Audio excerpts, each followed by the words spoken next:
We are recording. I was waiting for you to say something.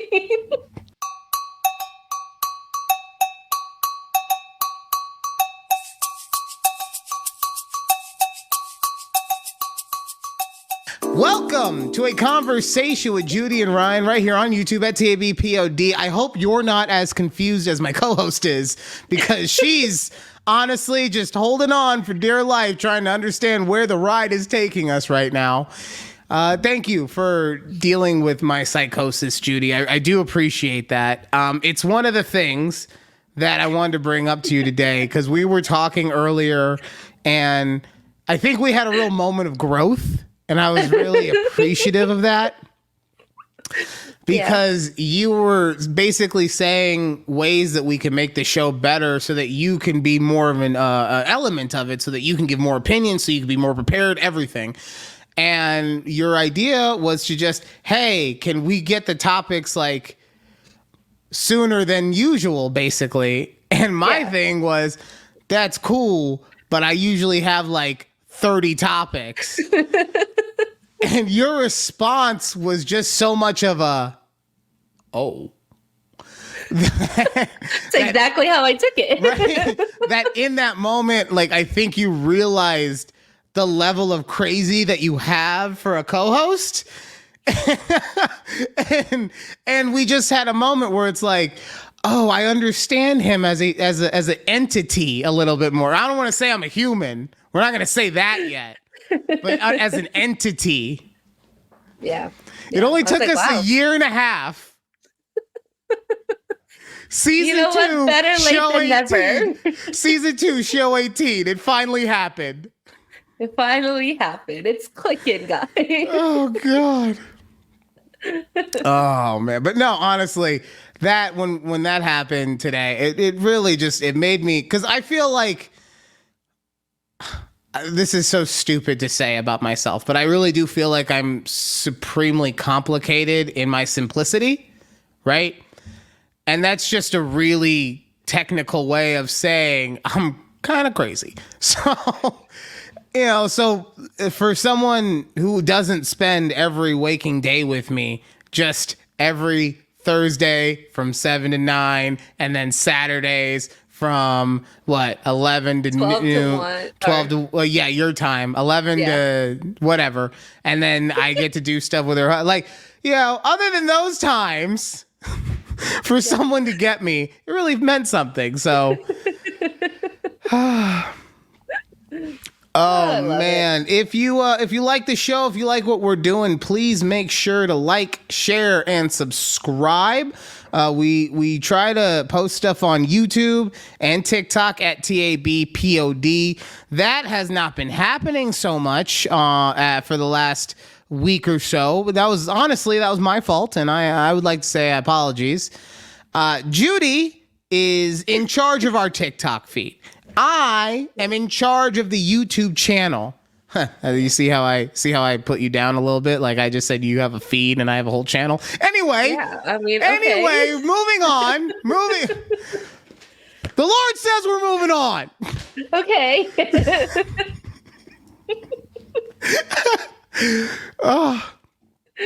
But this week, nothing was posted on either channel other than the actual podcast.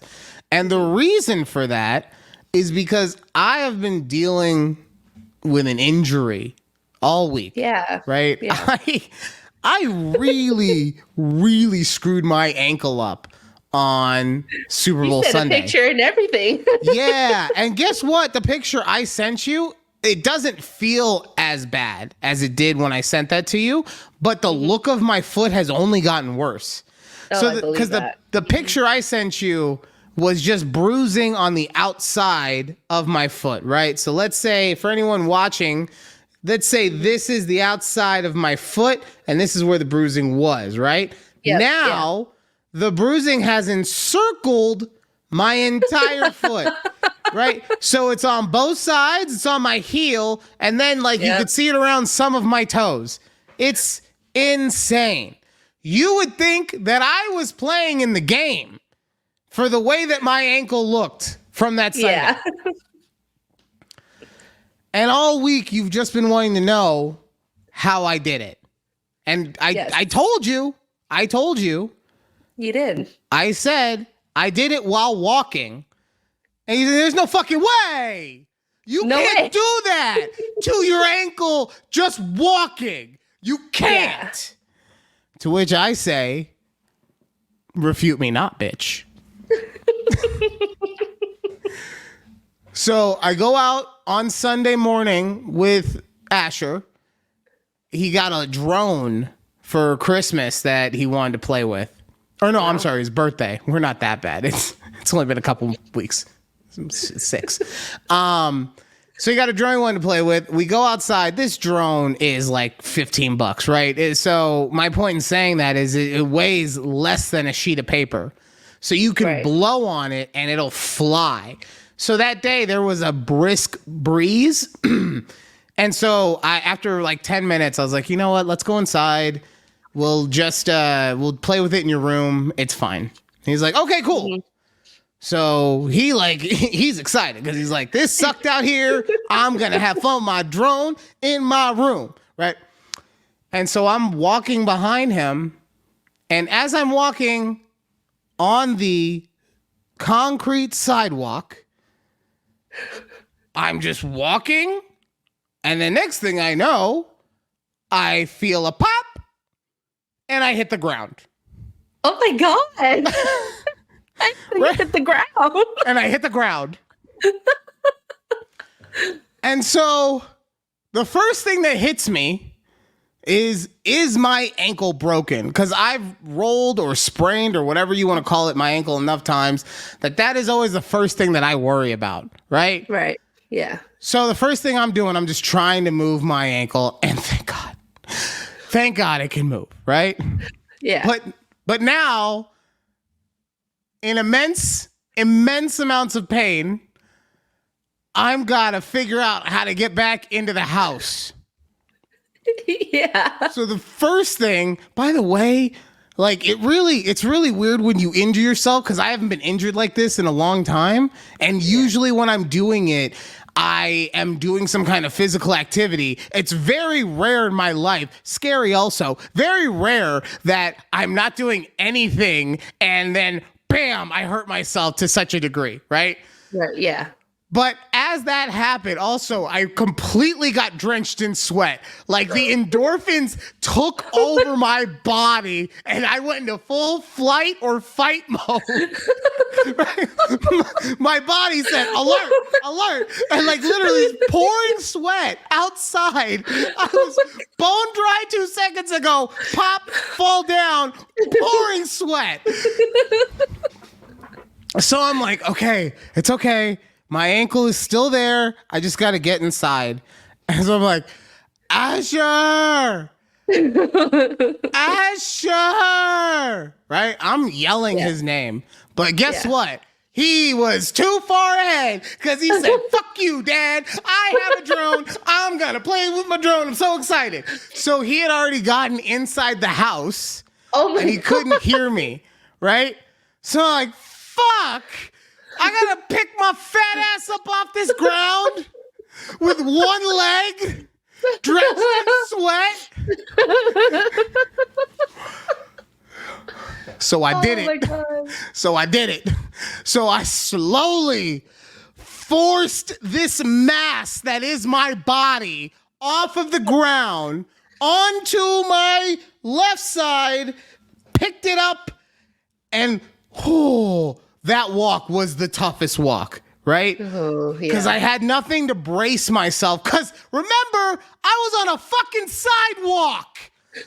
There's no walls anywhere to brace myself. So I finally walk around the sidewalk and I get to my steps. And I had never been, as a large man, I had never been so happy in my life to see stairs. Because I could finally just hold on to something while I'm lifting myself up the stairs.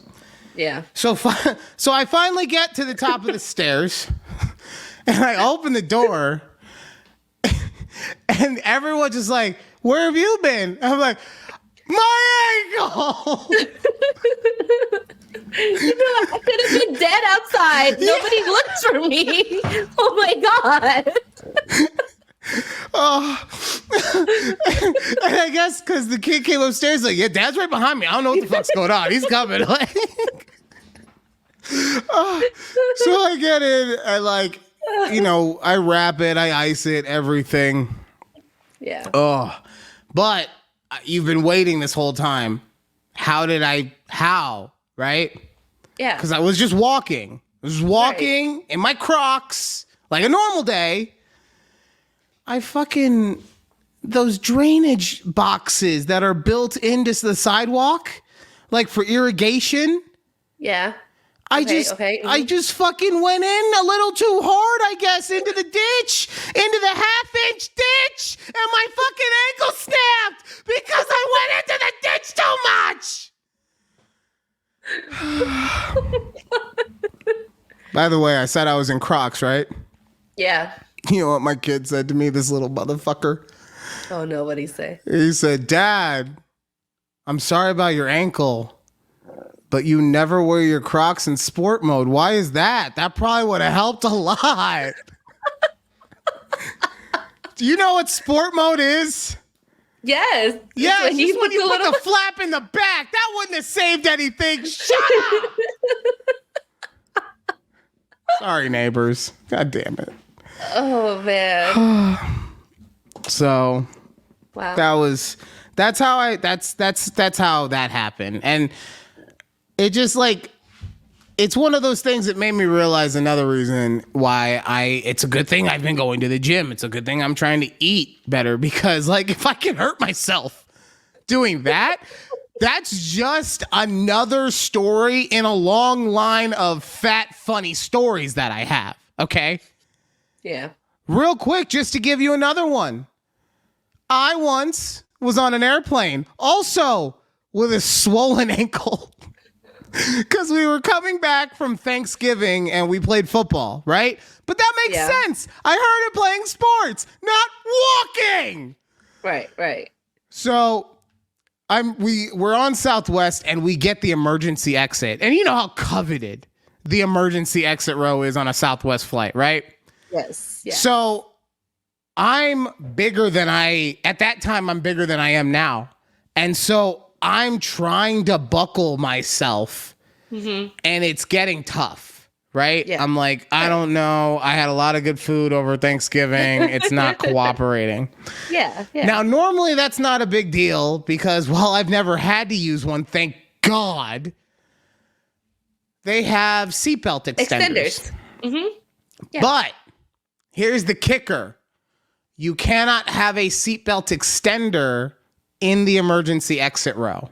Oh, I didn't know that. Right? So if I had gotten up, one of the two things would have had to happen. My then wife would have had to have moved seats and also not gotten the comfy seat on the 4-hour plane ride home. Or I would have then had to have been separated from her while I sat in while I ruined some other family's life while one of their people sits in my spot. So I looked at the flight attendant. No, I looked at him and I gave him the most serious eyes I've ever given anyone in my life. And I said, give me 30 seconds. I'll make it work.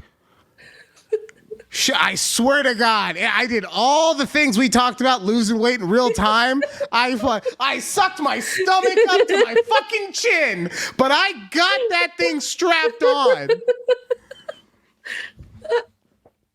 So we didn't lose the seats.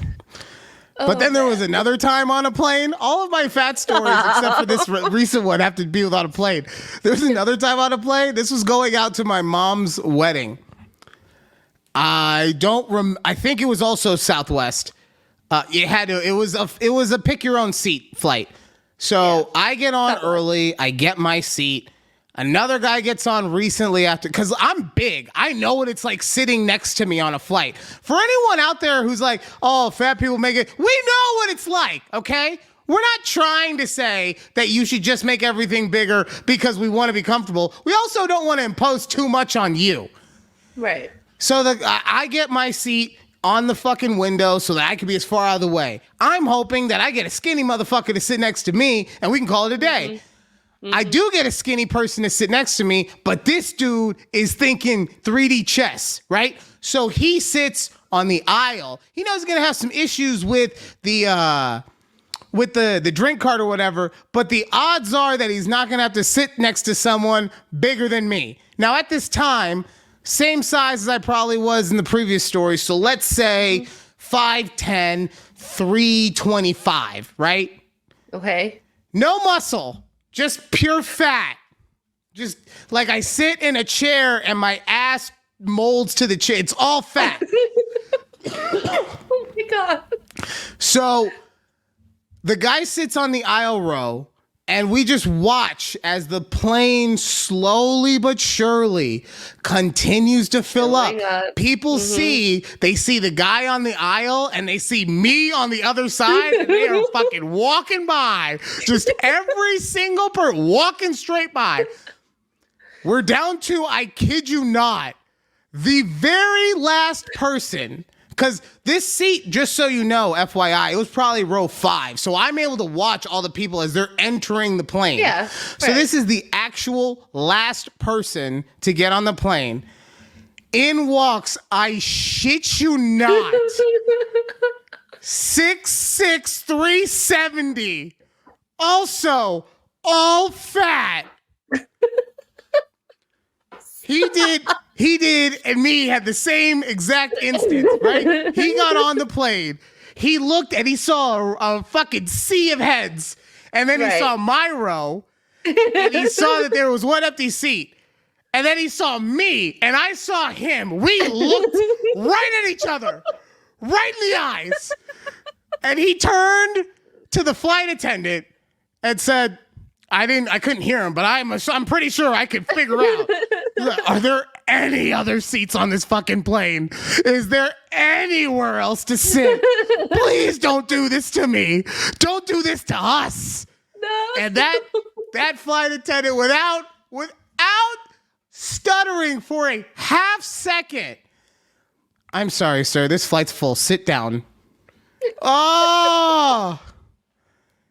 The only thing that was karmically good was that the skinny guy also had to deal with the shit I was dealing with, in which we're just two big ass M&Ms in that fucking chair the whole time, just holding our shoulders up as high as possible, trying to keep it as vertical as possible and not horizontal. Wait, so the skinny guy didn't end up moving to the middle? No, he's like, fuck that. I got here early, fatty. You should have hurried up.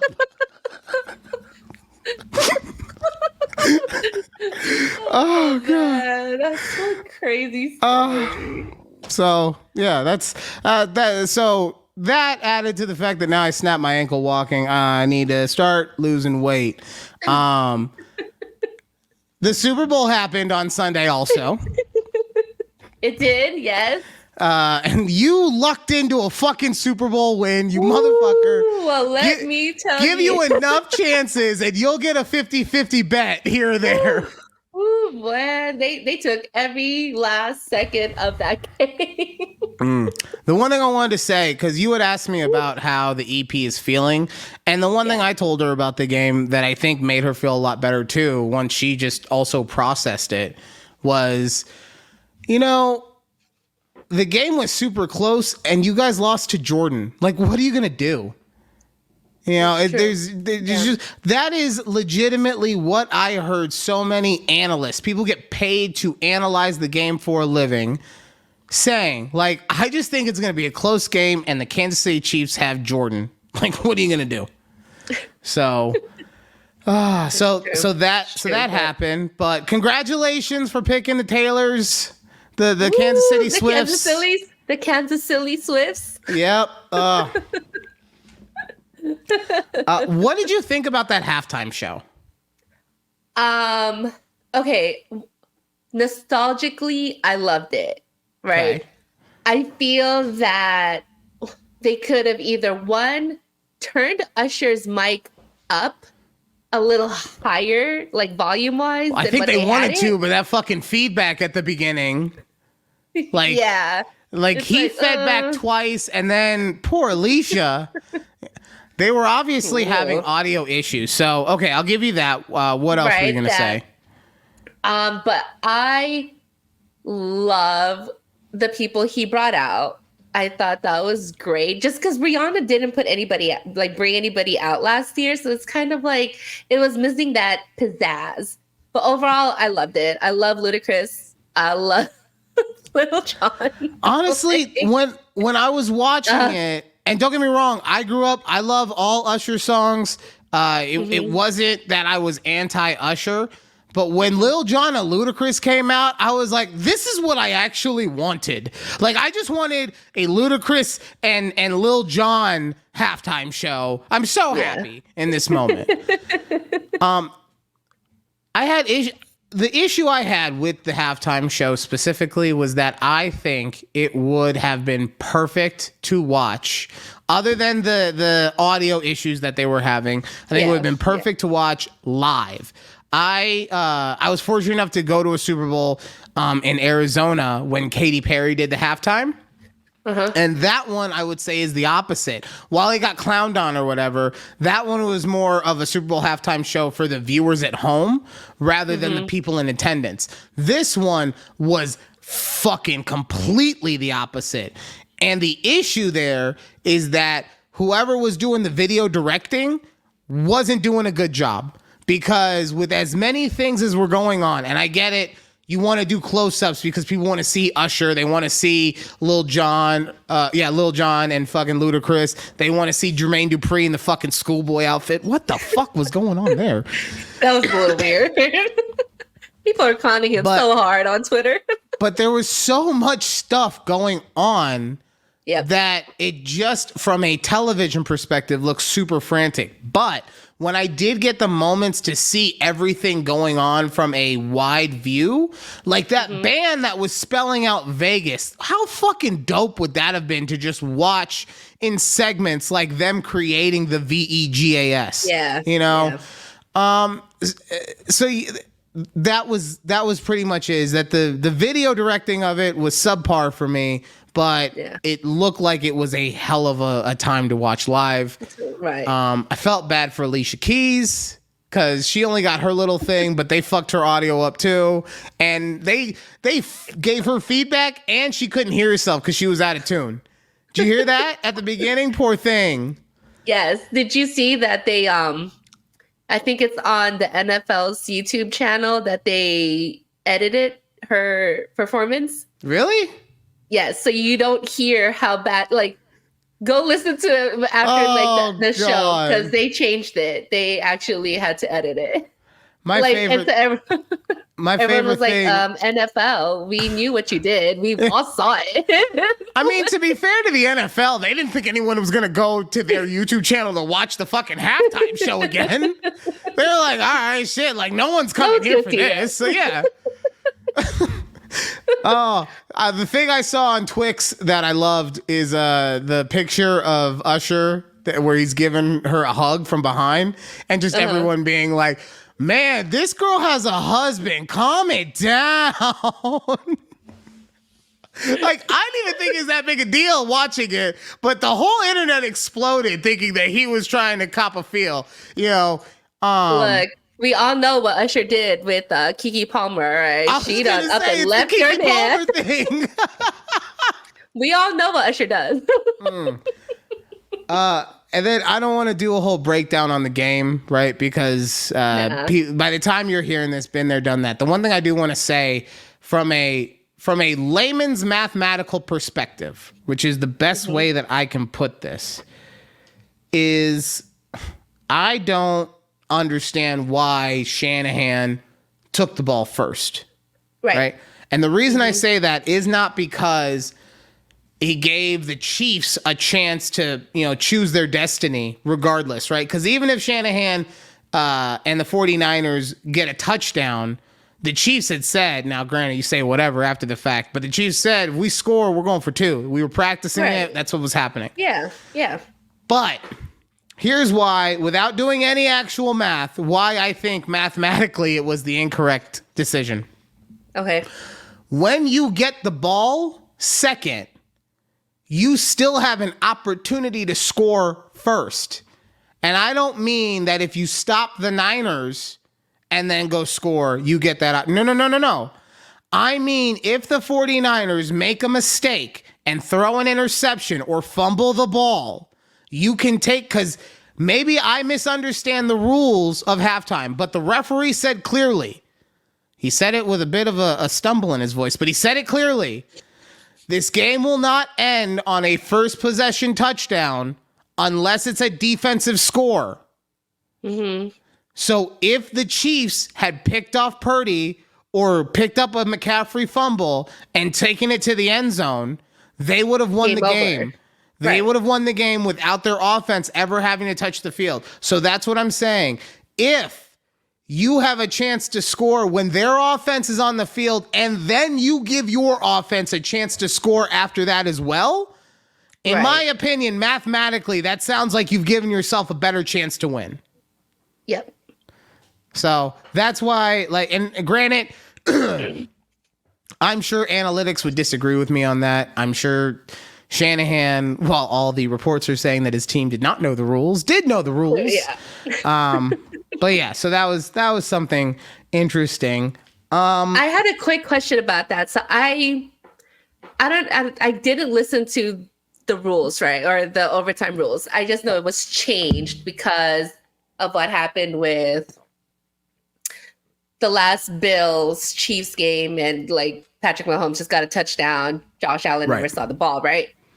I get that. Now, the way you were explaining it in your sense that even if the Niners had to punt, but then the Chiefs just end up getting a field goal, game is over, right? Correct. Or no? No, correct. Okay, so that is still my understanding. So okay. So before, for anyone who doesn't understand how sports work, or sorry, I'm the one who doesn't know sports. For anyone who is new to football, because I'm the only one who doesn't know sports. The way that football used to finish its overtime was sudden death. Whoever scored first would win. And the issue with that for the longest time was that you could win on a field goal, which means your team, if you had a good enough kicker, could legitimately be more than half the field away and score 3 points and end the game. Right. Now, that wasn't what actually made them change the rule. What made them change the rule was that Mahomes became Jordan, okay? And in 13 seconds, took his team down the field. Wait, was that? I don't think that was the... Oh, yeah. No, I'm sorry. Yes, in 13 seconds, took his team down the field and tied the game. And then get the ball back in overtime. Yes. And then scored the winning score. And Josh Allen on the other side of the field had played the game of his life and never got to touch the ball again. You know, so they changed this rule because Mahomes became Jordan. Yeah. Now it is each team gets a possession, whether that first team scores a field goal or that first team scores a touchdown. The other team gets a chance. Okay. And also the only way that it does end immediately if it is a defensive score, so a safety or a defensive touchdown. Mm-hmm. Okay. Now, the only thing that did change in the Super Bowl specifically was the timing of everything. And this is where I do think the Niners were not aware of the rules, because a lot of people thought that once that clock hit 0, it was going to be the end of the game. But it wasn't. It was just going to roll into another quarter, because a lot just of people a regular game. Yeah, everyone was like, why aren't the Chiefs using their timeouts? There's 30 seconds left. Tony Romo was fucking having so many conniptions. Just like, By the way, I used to really like Tony Romo, and this Super Bowl, I'm all out, okay? I'm all out.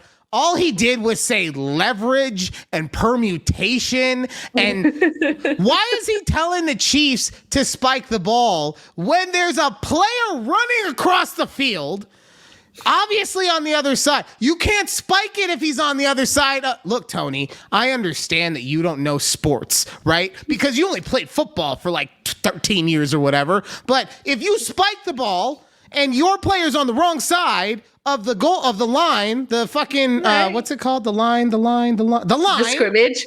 The scrimmage line. Thank you, Judy. Tony Romo's got me fucked up right now, okay? Then you get a penalty for being offsides. So, because he was yelling about, if they had just spiked it, they would have saved themselves so much time. No, you wouldn't, because you would have had it offsides. Look, clearly we should have just watched the Nickelodeon version of this game, because Dora the Explorer was out here like explaining all these rules to everybody. All right. That sounds so sweet. She was out here telling you what a hold was, what a false start was, and she even explained the overtime rules. All right.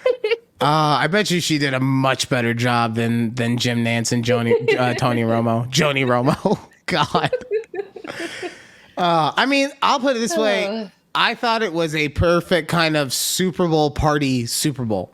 I thought that the first half, nothing happened, which is perfect because that's when people are fucking congregating and getting just drunk and eating. I was editing on my broken ankle, because I knew. Oh yeah, going back to that, like people wondering why haven't you been? I've been hurt, right? I'm the one who does the editing. I've been needing to elevate my ankle, right? So the swelling. This is where I edit. So I gotta put my fat leg all the way up there, right? Oh God, Charlie horse, and then my muscles lock up.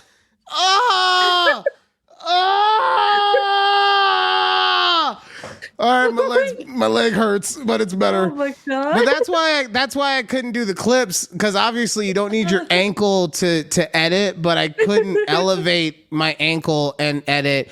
And every time I tried to elevate it here, that happened, and I'm sad now. But before that, man. Yeah, let's watch it on Nickelodeon next year, because that sounds like a lot of fun. I think so. Yeah, I'm with it. Was there anything else from the Super Bowl specific, not the game, but anything else that struck a chord with you just before we move on? They only showed Taylor Swift 47 seconds during the game, so the undercast. Don't get me started on the Taylor stuff. I was already telling you. Anyone who wants to see how I feel about Taylor Swift, go check us out on Twitter at takeabreathpod. People are now accusing Travis Kelce as dating her as going for the bag, and to which I say she earned it, so let her do it. All right, Judy, it's time for Ryan Refutes. What are we refuting today? All right, so we're back at it again with the new Ryan Refutes, and we're still in the food train because you know what? I'm a fatty and I like food.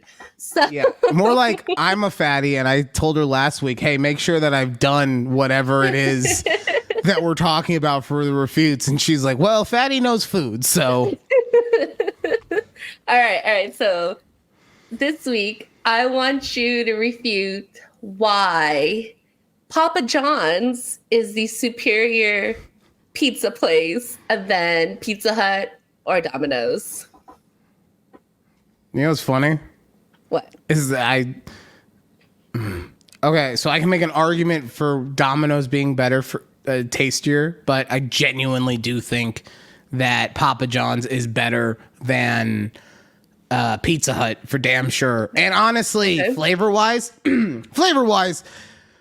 wow, let me get everything out for this, all right? Because I'm about to drop some fucking knowledge on y'all. Y'all don't be out there eating pizza like I'm eating pizza, okay? I'll fucking, anything you got a special? Oh, hamburger, cheeseburger pizza, chicken taco pizza, the shakaroni pizza, anything. Oh, let's fucking go. Okay, sorry. I'm already on tilt over this fucking thing. Why Papa John's is the superior fucking pizza? Let me tell you. Okay. I don't know why I need to cuss when I said that. Why Papa John's is a superior pizza? Honestly, taste-wise, they have a better sauce. And for me, I know it's not for everyone, but I like that their dough is on the sweeter side because it melds better, in my opinion, with the tomato, which, by the way, is a fruit. So you got to add some sugar for your fruits, okay? It's the antithesis of when you're putting salt on watermelon, right? For a tomato, you got to add sugar to it, bring out its fruity flavor, which is why it melds so nicely with that bread. On top of the fact, that bread, as far as the consistency, or the crust, I guess you could call it, the consistency, God damn, did they fucking nail it, okay? I mean, it's everything. It's got chew, it's got flavor, it's got character. God damn, it's basically hit puberty already, and all those things are being experienced in your mouth. Why is this? Okay. Why was that okay when Cheez-Its did it? When they talked about their stuff being hitting puberty and maturing, but when I say it, it's weird. Anyway. Then on the marketing side, what is Domino's or Pizza Hut? Pizza got their fucking $7. You get 2 shitty items of food for $7. Domino's just keeps adding stuff that does not belong in a pizza place to their stuff. We got tater tots now, boys. Okay? They do have tater tots. We put pizza toppings on tater tots. Oh, we got pizza dips. It's a crustless pizza that they put in a tin that you can scoop out with dough. That's what Domino's. You know what fucking Papa John's is doing? They said, "Oh, you got a stuffed crust pizza? We're gonna double down and make a garlic stuffed crust pizza or a calzone stuffed crust pizza." And then, you know why Papa John's all superior? Because they stay on a swivel. You know, they were going down 5-6 years ago because their owner at the time, Big Papa John, was a racist, okay? Said some really, really bad things about a lot of different people. And so that's why he got to get kicked the F out, right? Right. What did they do? They did all of their marketing campaigns around ethnic people after that. Yeah, whatever, pandering. It fucking worked, okay? You had John Leguizamo as the voiceover guy for Papa John's for like 3 years. And then as soon as they got Shaq to be the face of it, they kicked him. They don't need your voice anymore. We got Shaq's big, beautiful black face that we could take advantage of. And then what do you got? You got Shaq just fucking palming pepperonis. And it was like, oh my God, his hands are so big. We love Papa John's now, right? They went from being the least liked pizza place to the fucking most liked pizza place because of Shaq. Also, you can get a Shaq-a-roni pizza, which is a large, for like $11.99, and that's a lot of food for a little price in today's society. So, obviously, Papa John's is a superior pizza place. Refute me not, bitch!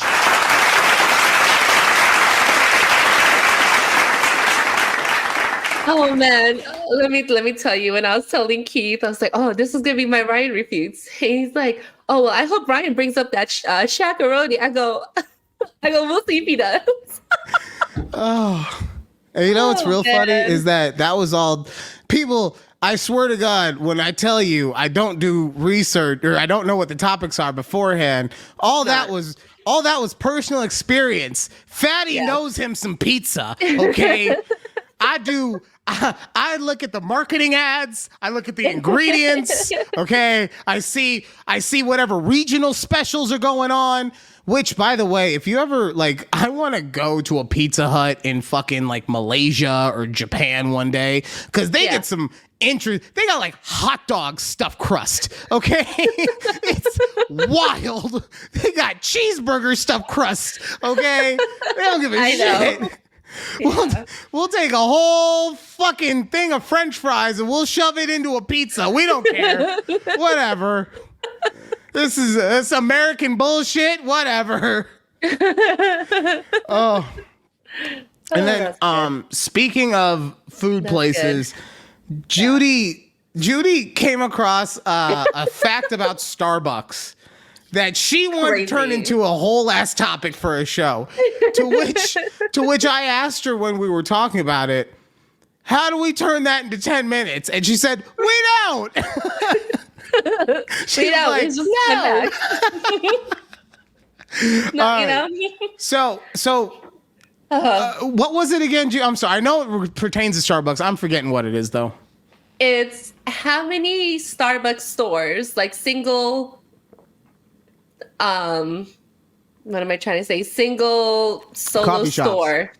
Yeah, just, not the ones inside a Target, none of that, right? Just solo Starbucks Standalone stores. That is what I couldn't say line of scrimmage earlier, okay? No one's making fun of you. Don't worry. Okay. What is that word? Yes. So we really are meant for each other on this fucking show. Come on. Sorry. So this video I ran across was saying, said how many stores per state. And something that shocked me is, can you guess how many standalone Starbucks are in California? I'm going to say 2,500. No, 3,000. 3,101 stores in California. Damn. And I go, what? I didn't believe it. And then people in the comments were saying like, oh yeah, like, here in California, there's like 3 and like 1 block just staring at each other. Yeah. I mean, like what? There's a lot of people in there's a lot of people in California. I get that there's a lot of people, but I feel like it would have been more, I don't know. That's probably why so many employers are pissed off about that new fast food bill. Where like fast food employees have to get paid, like I want to say it's like $20 an hour or something, and so many employers are just like, this is bullshit. We're never gonna be able to pay ourselves. Oh, God forbid. Anyways, I'm not trying to tell them how to run a business, but God forbid you pay your employees a livable wage. Okay. Oh my God, I know. Sorry, you can't get that next yacht that you're trying to get, CEO. Yeah, which I'm sorry that $20 is barely livable nowadays. Barely. Okay? Yeah. Like, it's just, I'm not going to get into it. No, okay, no. That was almost a whole thing. No, not The Lord not in says this episode. we're not talking about money. Unless it's girl math. Unless it is girl math. Oh, man. All right. We're coming up on the end of the first half of the show. When we come back, we're going to have to talk about this. What happened in Kansas City recently. We're going to have to talk about that. But when we get out of that, we're also going to talk about my irrational fears, some controversial topics that Judy had, or controversial opinions on some topics Judy has. Oh, so close, man. If I hadn't fucked up controversial topics, I would have hit the post easily. And we're not doing Lent, okay? We're not doing Lent. But we gonna give some shit up. We're gonna talk about all that and more coming up right here on a conversation on Judy and what the fuck is wrong with me today? On Judy? A conversation. Keith's never gonna let me do this show with you again. A conversation with Judy and Ryan. Woo!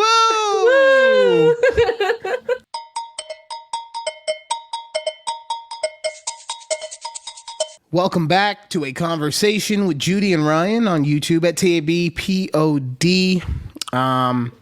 There's really no way to properly get into this next subject other than the fact that we seem to have to get into this next subject every couple weeks. For anyone who is unaware, there was a shooting at the Kansas City Chiefs Super Bowl celebration parade, at which point there was 11 children and 21 in total people injured at this parade. Judy, can you do me a favor and fact check me on that, please, while I'm talking? Because I don't want to misrepresent that at all. Just because I slipped my mind to double check that. This is becoming an issue in this country where it's just every single day we are hearing about these things. And it's really interesting because I wanted to ask Judy a question. I asked her before we got on the air if she knew how many mass shootings there had been in this country in the year of 2024. Judy, what was your answer when I asked you that? I said 15. 15, which you would think would be an appropriate answer. It would still be too much if at the time of this recording, February 15th, 46 days into the year, if there was one mass shooting every 3 days, that would still be too much. Unfortunately, there have been 50 mass shootings in the year of 2024. You have more than one a day. And okay, for those who want to be argumentative, I understand that not every mass shooting is created equal. And by that, I mean, I understand that there's basically the definition of one is that it happens in an area of crowded people. There is no set number of victims. There is no set number of people in the area. It's all very gray. So I will give anyone who wants to argue that, I will give you that argument all day long. To which I will say, 5 in 45 days is too many shootings. Yeah. 1, if we really want to be technical about it, the loss of one life over that amount of time is ridiculous. Yep. And then I saw this on Twix earlier and it made me so upset. There was a person who I swear to God was trying to argue that it would not have mattered if there were harsher gun laws and mental health checks need to be done, all that stuff, arguing that this person who committed this atrocity would have still committed the atrocity regardless of whatever laws were in place. To which I say, that's just fucking stupid, okay? Maybe that is not an incorrect argument, but to say that the only reason that this happened is because the person was mentally unstable and wanted to happen is just completely showing a blind eye to what's been happening in this country, right? Yeah. And what is the argument we always hear, Judy, when it comes to this stuff as to why people shouldn't want harsher gun control? It's because it's in our rights or the amendments or right to. Right. Yeah. The government tells us, well, we have to look out for all of our constituents. And some of our constituents, which are a majority to us, because that's why we're fighting for their rights, say that they want to keep their guns. Okay, that's fair. So I went and did a little research. I'm not big on research, but I went out and I wanted to make sure that I did this as fair as possible. So I went to Fox News. Ooh. This is the most right-looking political news broadcast network out there. Maybe Breitbart, but the major ones. Yep. Their polls showed that people wanting to have criminal backgrounds required for checks on all gun buyers. 87% of people wanted that. Improving enforcement of existing gun laws. 81% of people want that. Raising I cannot believe this is a thing. Raising the legal age to buy a gun to 21. 81% of people want that. How the fuck can you not get a beer, but you can buy a gun? Requiring mental health checks on gun buyers. 80% of people want that. allowing police to take guns from those considered a danger to themselves or others. Big Second Amendment aspect right here, yeah? 80% of people want that. Requiring a 30-day waiting period for all gun purchases. I'll admit, of all the numbers so far, this is the lowest by far. 77 people want that. 77%. 77%. Thank you. 77 people. Like, damn. All right, maybe they got a point on that. That was a low one. number.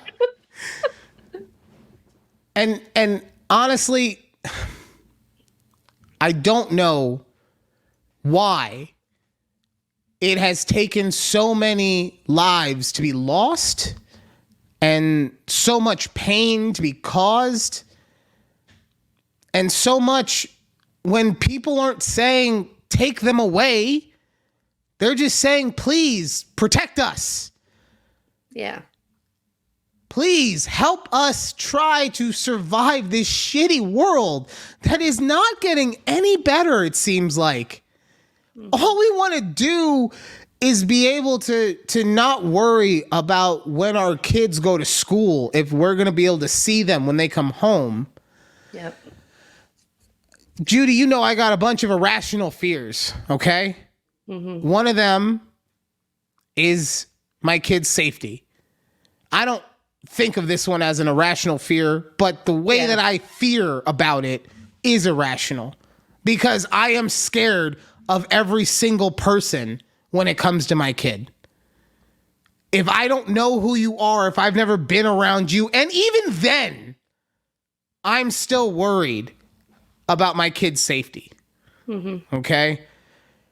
I'm the kind of parent, I've been very slow to let Asher be his own person and go out into the world.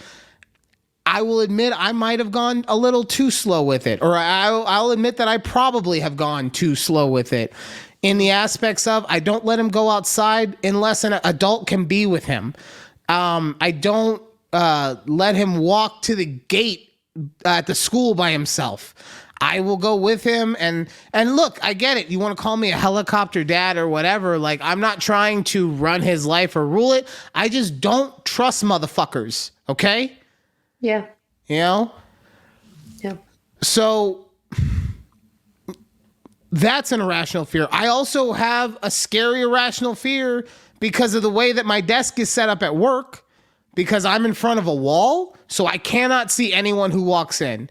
If someone walks into the boutique and and my coworker is not at his desk, I literally have to get up and walk around my desk in order to see that person. I have irrational fears that like that door is going to open and I just hear a gunshot because that's the world that we live in, right? Right. It's a very nice neighborhood that I live and work in. There is no actual fear that that's going to happen. But because I hear stories about it so much, that little moment of I don't know what's going on makes me go to the worst fucking place possible. And that's not what I should be thinking about. Right. Yeah. No one should have that thought ever. No one should have to lose their kid ever. Before I go on any more about this, Judy, were you able to find those statistics? I was, yes. I just pulled it up. So there's only one victim that's been identified that passed, but 20 others were hurt. And I believe 10 or 11 of those were children.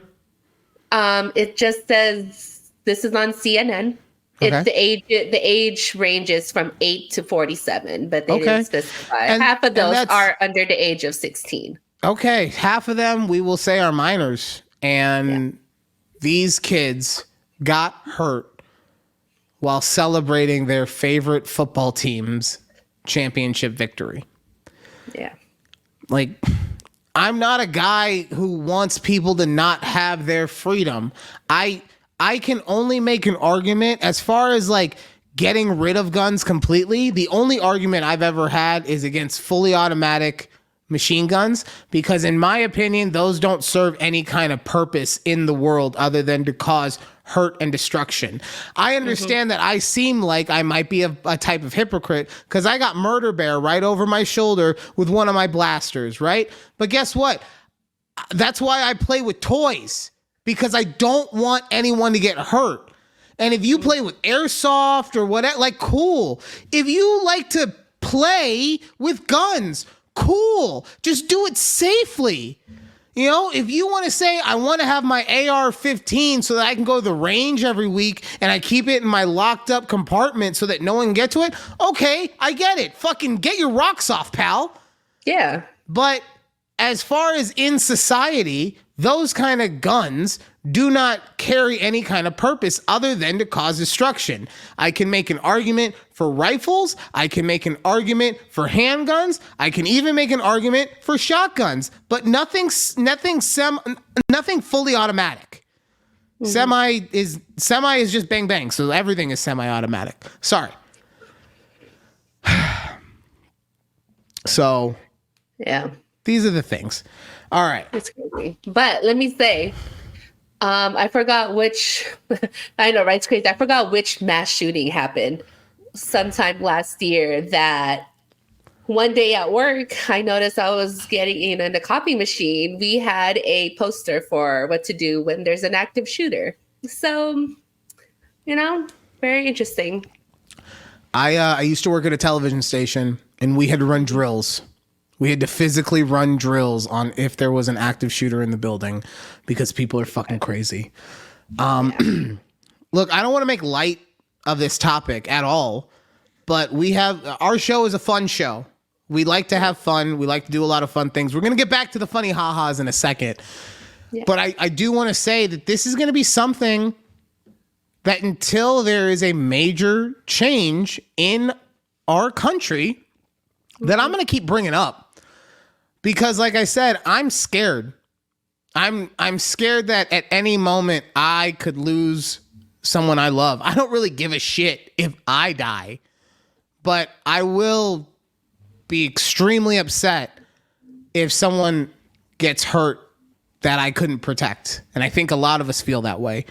So this is something I'm going to keep bringing up. We're going to figure out a way to mention this on every single show, how the gun laws in this world or in this country have not been changed to a high enough degree so that we can feel safe for our families.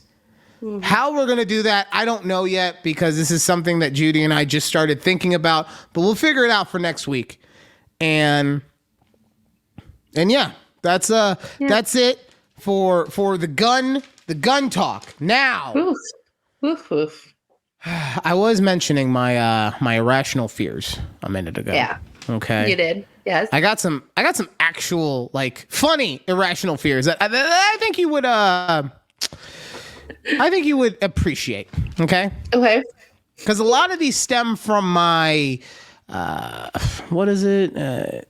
I'm not outgoing. I'm like, introverted? what's the introvert? Thank you. I'm not extroverted. I'm introverted. This comes from my introvertedness, right?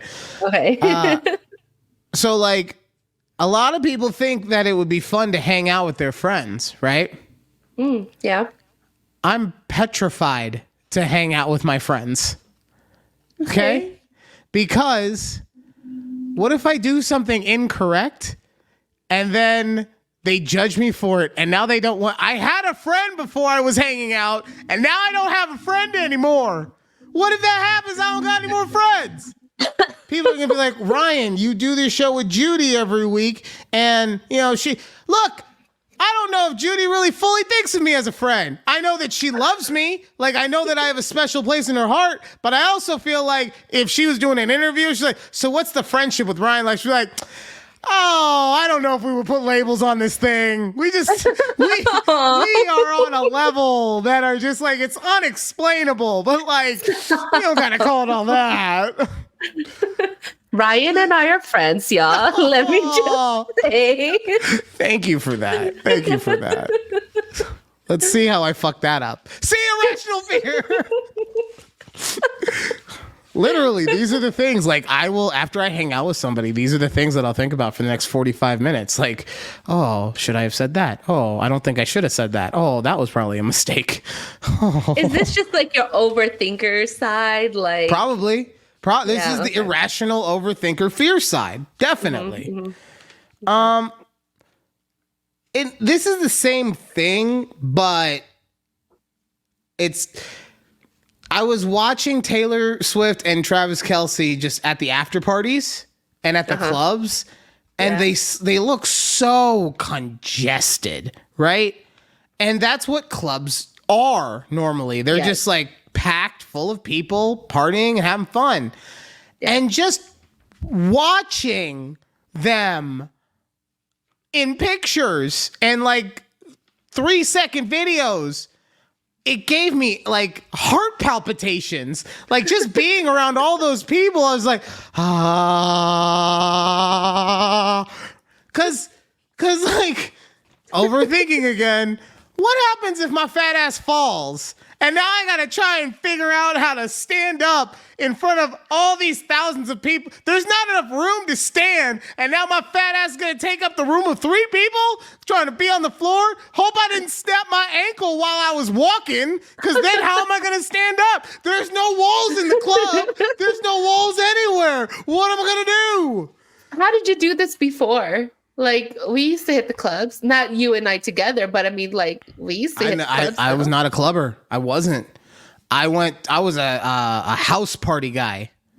Okay. I would go to house parties. Did you go to that, what was that new club? It was not new anymore, but.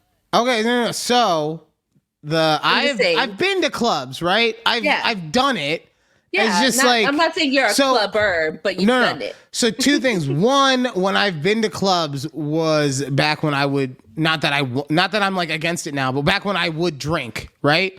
Yeah. Back when that was part of my, we're gonna have fun, alcohol was involved. And when I do the alcohol, just like, I think the overthinker part of the brain shuts down. It just kind of shuts down. Right? Okay, makes sense, yeah. But a lot of other stuff that I need to be working also shuts down, like my emotional control. So yeah. Okay. Yeah. So I haven't, but no, you're right. I have done, but also like, I think it's also part of the indoorness of it. Cause never felt that it was overcrowded at a day club. When you're outside, and maybe that's why, because there's the same amount of people, but like, I never felt like I didn't have space to move at a day club, right? So, all right, and then the last one, and this is partially why we instituted the gong. I don't know when to end a conversation. Oh, this haunts me every fucking day, every day. Like, I don't know if I brought it up on the show, but I told you that I wish I had like a director, a real life director that could just like at the end of the conversation and cut. And I'd be like, okay, cool. I made it to the end. I'll see you later, buddy. Cause like it's not that I don't want to be the one taking up your time. And I always get concerned that like I will talk to someone and then we'll go on a tangent because of me, and then I'll go take him on another tangent. And next thing I know, I've been talking to him for 10 or 15 minutes and he was like, I had shit to do, homie. Right? But then it gets inverted sometimes to where like if they're empathic enough, they can feel that I'm trying to end the conversation.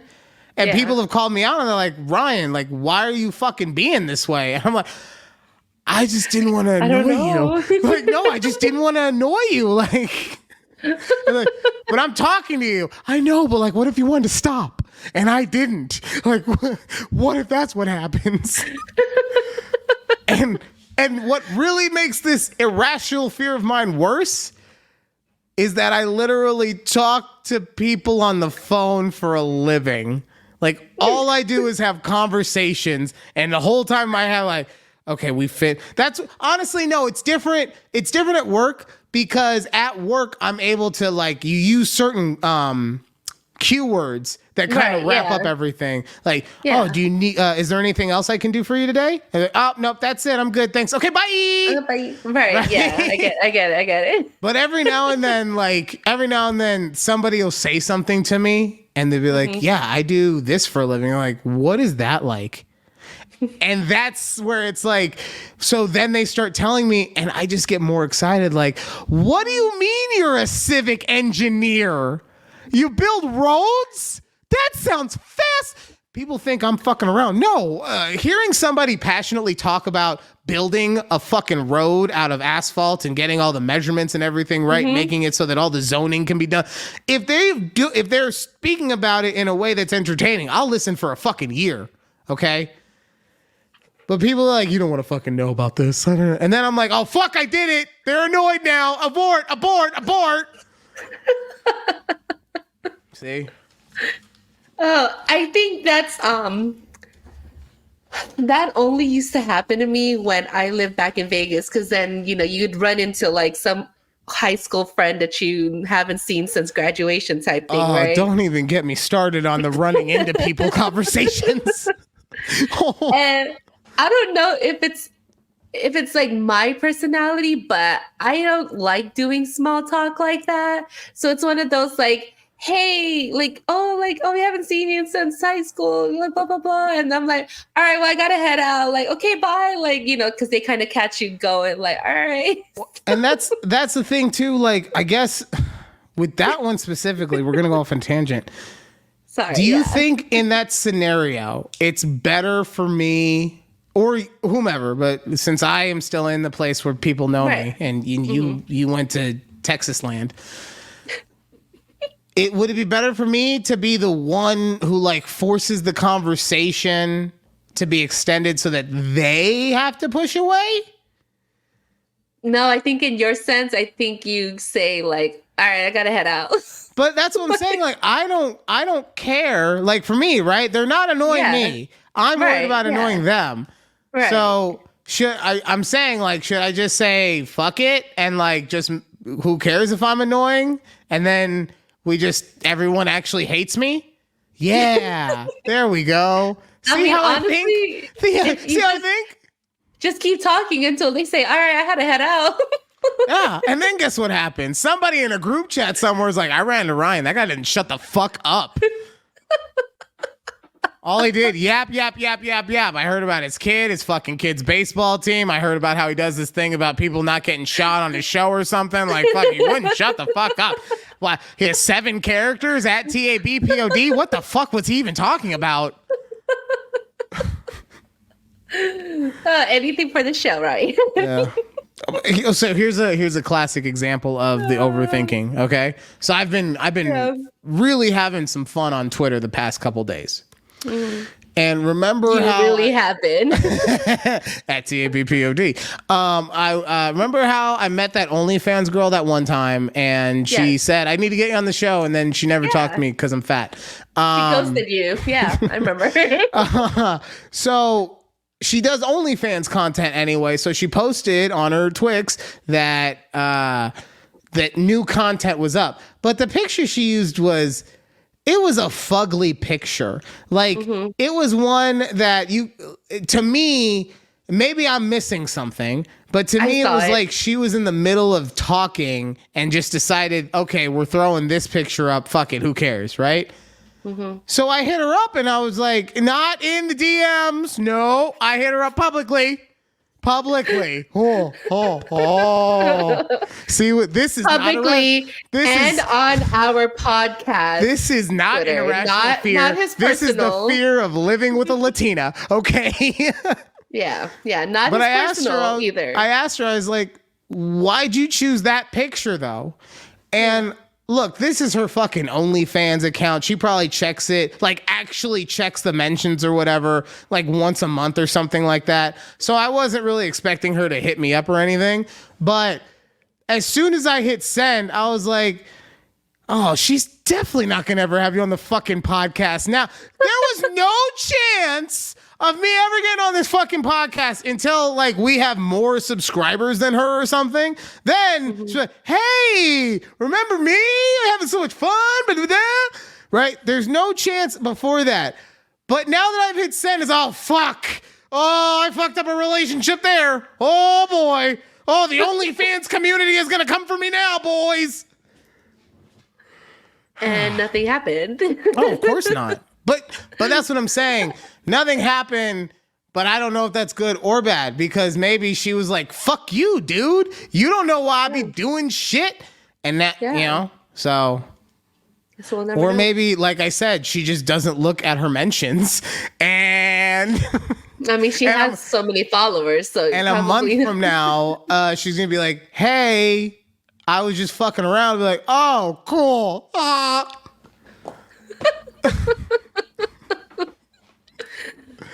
Oh, man. Judy. Good. Yeah. Judy. Yes. Give me some hot takes. Ooh. All right. I'm ready. Hot take. Pineapples do not belong on pizza. You get the fuck out of this podcast. I said what I said. You leave right the fuck now. No. Okay. I'm gonna give. Are you doing? I'm gonna give. You gave me a fucking. Yeah, migraine. you hit me with the. That's my move. You gave me a migraine with that. I'm gonna give you a chance to explain, and then I'm gonna tell you why you're wrong. Okay. It's a hot fruit. Why do you want to eat hot fruit on a hot dish? I don't understand. That's my thing. It's a hot fruit. Okay, I don't want to eat hot fruit. To which I would say, what the fuck is tomato sauce? No, tomato sauce is different. It's not. It's a fucking fruit. I know. It's a I hot understand. fruit. I understand that you consider it. Pause real quick. For anyone wondering what went in her mind, she just said, this motherfucker did not just hit me with the one thing that I didn't think of, but I did think. Sorry, go ahead. Listen. I've heard that listen from the EP a couple times. I'm not about to be out here putting pineapple on my spaghetti, okay? I get that tomatoes are fruit. They're fruits. Okay, but they're not meant to be eaten like a fruit. I mean, I'm sure some people are out there biting apples or biting tomatoes as if they were like apples, but nobody does that. All right, I get it. Technically, they're considered a fruit, but they're not there's people literally drink tomato juice for breakfast, so that's also equally gross. V8 juice is nasty. Here's why I would say you are wrong. Okay, I get what you're. If for you it's a texture thing, I get it. Like certain people just can't deal with certain textures. The reason why it's incorrect for you to say it does not belong on a pizza is because it does do something that so many people fail to grasp is so important in flavor construction, and it adds an acidic taste over whatever you're making or creating. My point in saying that, I used to fucking hate bacon on pizza. Not because I hate bacon, because bacon's fucking delicious. But when you have bacon and cheese on a pizza and it's all just been baking together, it's just one big pile of grease, right? That's the feeling that I would get anytime I would eat. Like if you had like a sausage and bacon and anything, it's just too greasy for me. You put the pineapple in there, and now you've cut through that grease and that salt, and it brings some brightness to the overall flavor profile, right? So that is what, and if you can find that through a different topping, let's say a bell pepper or, something of that variety, or peppercini from fucking Papa John's, right? If you can do any of that, okay, I totally get why you maybe don't want to go the pineapple route, but it totally has its place on a pizza, okay? I'm not going to besmirch you and say you're incorrect because I understand it's why I don't like bananas, right?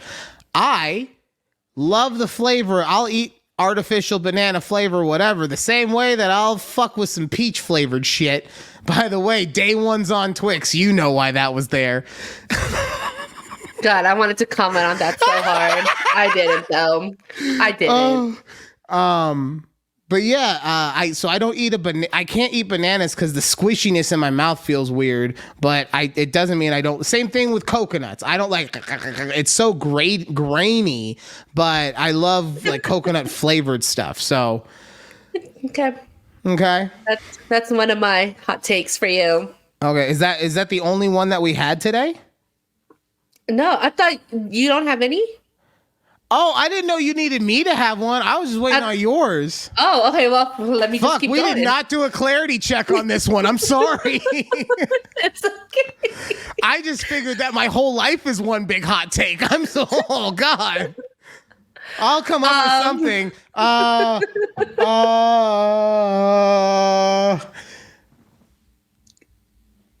Black people are bad athletes. You can't even say that with a straight face. I know, because they're obviously the superior athlete. Okay, no, I actually do have. I got a hot take I can go for you. All right, okay. Dan Quinn's gonna be fired in fucking 2 years. Okay, Dan Quinn, Commanders head coach. What did Dan 2 Quinn years. do to you? This fucking guy. At some point you thought he was gonna be your head coach. This fucking guy. Okay, look. I'm not going to sit here and say that this is not something extremely personal to me, because it is. For anyone who doesn't know, my dad was a professional football coach, and he has a relationship with Dan. And from my understanding, now granted, guess what? I haven't talked to my dad about it because I haven't been man enough to be able to face him about this because I feel so fucking shitty. Okay. But from my understanding, they had an agreement that if he got hired somewhere, he'd bring my dad along because they've known each other for so long. Mm-hmm. And that just isn't happening. And you know what? Honestly, if this is going to fuck anything up for him in the future, I am so sorry, but I'm so tired of motherfuckers just saying whatever and then doing whatever the fuck ever and then never being called out on their shit. And no disrespect to anyone, but they didn't fucking hire him anyway, so I'm not holding my fucking tongue, okay? Dan Quinn, he is hiring a staff of people that are yes men, that are not strong personalities, and that are going to never be a threat to him to take his job, right? So what am I saying about that? Like, my dad would have come in and no, I'm not saying that my dad would have come in and taken the job from him. But when he talks, people listen because he has a very well-spoken frame of mind and he thinks about everything and he's super analytical. Okay. So and he has a lot of experience in a lot of things. So people take his shit seriously. And so my point is, if you're fucking up real bad, somewhere along the way, they'll be like, that guy over there, maybe we should give him a shot for a couple games, see what happens. Right? Yeah. So he's put a staff together. I don't give a fuck about who he hired on the defense because he hired his people from Dallas. Okay? He did. Last I saw, Dan Quinn went from being the number one rated coach possibly to get hired to getting fucking kicked in the face by the Packers? Yep. By Jordan Love? Like, don't get it twisted. I get it. Jordan Love is ascending. He had a great second half of the season. Yeah. Bro, you were supposed to go to the Super Bowl and you couldn't take out number 1 year starting Jordan Love in the playoffs. Like, okay? Yep. So I don't give a shit about the defensive side. But the major hires on the offensive side of the ball were Anthony Lynn, who, you know what? Honestly, I tried to go through and find some shit that I didn't like about him, but he's had a decent career. Like, he's there, but yeah. And Cliff Kingsbury is basically. Oh, I did not know he's low. Yep, he's basically going to be in charge of the offense because Dan will be in charge of the defense, right? Mm-hmm. And Cliff Kingsbury has done nothing but fail upward for the last 7 fucking years. Okay? True. Yeah. He had a losing record in college. He had a losing record in his conference of the Big 12. Well, Ryan, I mean, maybe he didn't have any players. Like, he can scheme with the best of them, but maybe he just wasn't able to recruit. He had Patrick fucking Mahomes as his quarterback. How do you have a losing record with Patrick Mahomes, with the Michael Jordan, LeBron James, whatever you want to call him, of football in his prime? Mm-hmm. Well, he wasn't his prime, but how you lose with that? Oh, okay, fine. That was college. The pros are different, right? Because he failed. He had a losing record in college, but then he parlayed that into a head coaching job in the pros. So he must have done some work there. He only got worse as every single season progressed. Every season, his team would start hot and end like hot garbage, right? Flame out. Yep. But so he's not a rah kind of guy. Like, he's a schematic kind of guy. That's how you get the best out of him. He's the offensive coordinator, so that's what you want. How does his team look when you don't have someone like Kyler, who is easily the best athlete on the field? Oh, they look horrible. And I'm sorry, last I heard, the Commanders don't have one of those guys coming through the doors. They sure don't. Oh my God. I didn't mean to take over your whole topic. I'm sorry. It's okay. I'm just very upset. And basically what's going to happen is, Dan Quinn, you're on your second chance as a coach. As a head coach, yeah. And you've gone to Washington, which new ownership, perennially bad. You've taken over a staff or a roster that's not particularly good. You just traded away your 2 best defensive line pieces.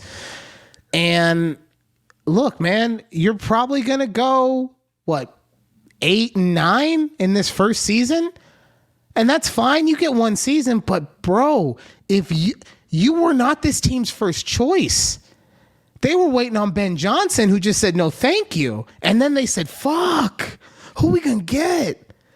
Oh, I guess we'll take the fucking Gardner. Fuck. So if in year 2, if you don't make the playoffs and probably win a playoff game, you're gone. Gone. So you better make this shit work. And by hiring fucking Kingsbury, who only gets worse, I don't think that you're putting together a staff of people that are actually going to pressure you into being the best version of yourself. I think you're and like fucking the defense, half his guys are coming from fucking Dallas, right? Yeah. So I don't think you're putting together a staff that is going to pressure you into being the best version of yourself. I think you're putting together a staff that is going to tell you you're doing a great fucking job until you get that pink slip. Did you have any other I don't have any more to derail us for 45. Not. Okay.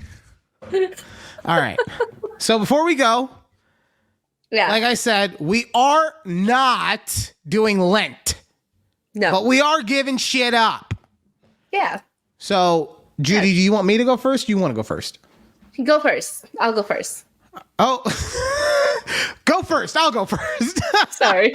Okay. I'll go first. Go ahead. What are you giving up? It took a while for me to figure out what I wanted to give up. Okay. But I also wrapped Keith into this, obviously, of course. Oh, poor bastard. So we're giving up ordering like delivery, like food. And so basically like Uber Eats, because we probably do Uber Eats maybe twice a week. Okay. So we're like, damn, you guys are rich. You got fucking money. Okay. I haven't had a fucking Uber Eats or a Postmates in like fucking 3 years because I don't have the cash for that. You're over here twice a week, baby. New house, baby. Gold-plated limousine, baby. Listen. They have really good promos that you could never like I'm just saying, like, that's how they catch me. They're like, promo, 50% off your order. Yes. Well, Give I me will. it. I will say this. Regardless, you're doing something that you're trying to make yourselves better. So kudos. Yeah. I'm gonna give up medicine.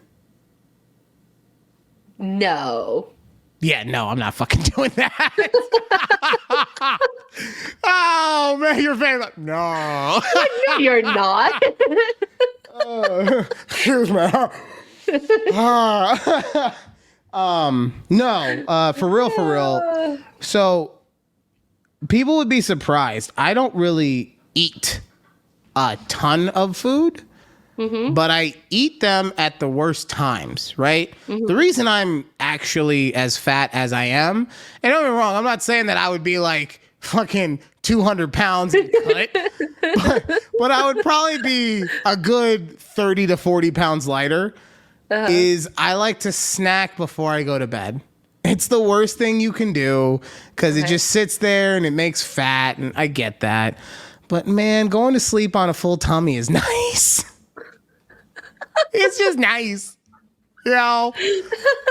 So I'm for the 40 days or whatever timeline we're doing, because you're in charge of this, but I am not going to be doing any snacks or any food after 9:30. Okay. Okay. That's not, I'm not fasting, so that's not saying I won't have like, a drink of juice or well, I don't know why I said it that way. I was in my head I was saying soda, but like we don't have soda in the house. So I was like, well, we have juice, but like you got to overpronounce it now because you made this whole thing. Anyway, I'm not fasting. So yeah, but I'm not going to be eating anything after 9:34 and a half. 0.2. Yeah. Okay. Yeah. It's got to stretch that out. 9:34 and a half and a 2. Okay. Yeah. Got it. So it's like, so if you were looking at it on a clock, it'd be 9.34.52. Okay. Yeah. All right. Well, we'll touch base and see how we're doing. You'll see me at each week. 9:33 cooking like a motherfucker, okay? I gotta get this shit done.